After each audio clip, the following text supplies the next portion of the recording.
আসসালামু আলাইকুম গাইস, আপনাদের মাঝে আরেকটা ভিডিও নিয়ে আসলাম নতুন করে। একটু ধৈর্য সহকারে দেখবেন। ভিডিওটা অনেক বড় হয়ে গেছে, তার জন্য আপনাদের কাছে একটু স্পিড বাড়িয়ে দিয়েছি, কিন্তু কথাগুলো মনোযোগ সহকারে শুনবেন। একটা সাইকেলের পিছনের চাকার স্পোক থাকে 40টা। 40টা স্পোকের 40টা প্যাচ থাকে, যে প্যাচ মনে করেন নিপিলের সাথে আটকানো হবে। সেই যখন আটকানো হয়ে যাবে তখন প্রত্যেকটা প্যাচ সমানভাবে লাগিয়ে নেবেন। তাহলে দেখবেন যে আপনার হাইটাল উঠবে না এবং তাড়াতাড়ি আপনার এই ঋণের টালটা সুন্দরভাবে ভাঙা হয়ে যাবে।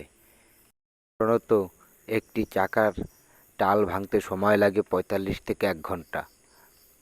তাহলে দেখবেন আপনি যদি আমার নিয়ম মতন করে যদি আপনি ঋণটার টাল বোনেন, তাহলে সময় লাগবে মাত্র 25 থেকে 30 মিনিট।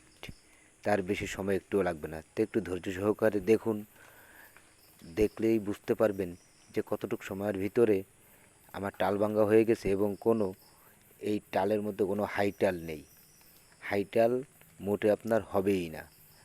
কিন্তু একটা কথা কথা হচ্ছে এইটা, যে যখন আপনি প্যাচগুলো দিবেন তখন দেখবেন ঠিক মতন প্যাচটা লাগতেছে কিনা এবং পর্যাপ্ত পরিমাণে প্যাচটা টাইট হচ্ছে কিনা। কোনো নিপিল বেশি টাইট দিবেন না, কোনো নিপিল অল্প টাইট রাখবেন না, তাহলে ওই ঋণে কিন্তু পরবর্তীতে আবার টাল হয়ে যাবে।